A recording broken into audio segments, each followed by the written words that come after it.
Hi everyone! Welcome again sa aming channel.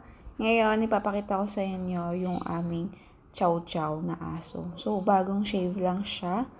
At, ayan, yung modi naming aso. Andito siya sa labas ng bahay. Dahil mas gusto niya dito at presko.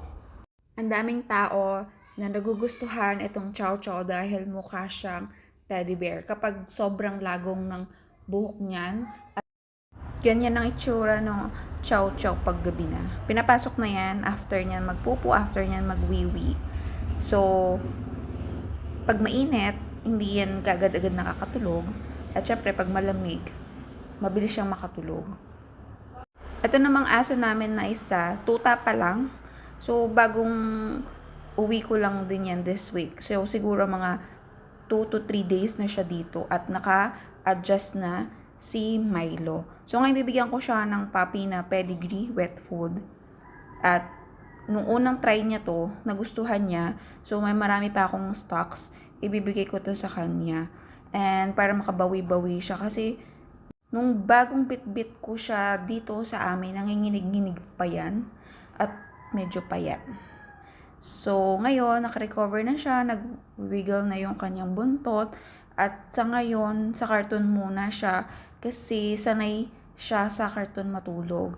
At I'm gonna try to help him na makarecover muna and then lilipat sa doghouse. So, ayan, binigyan ko siya ng maayos na pakainan. At tingnan mo naman, favorite na favorite niya tong wet food. Nagustuhan niya yung lasa. So, binibigay ko sa kanya yung puro na para ayun, mabilis talaga makarecover yung katawan niya. At magkaroon ng maayos na katawan, healthy, dahil tuta pa lang at first time kong mag-alaga ng ganitong aso. Sabi nung kapatid ng owner, ito ay may lahing Aspin at Hotdog dahil mabilis yung mga breeds nila, pinamimigay na lang. So, I am so grateful na naka-adapt ako ng ganitong aso. So, sa unang tingin ko ngayon, hyper siya at feeling ko hindi kami magiging vibes sooner dahil ang gusto ko ay calm, energy, and also tahimik. While this one, medyo nakikitaan ko na ng pagka sobrang hyper and energetic.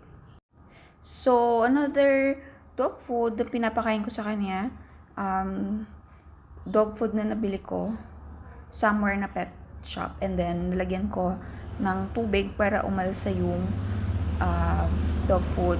At sobrang alat naman kasi kung puro. Sirain yan ha, mahal yan.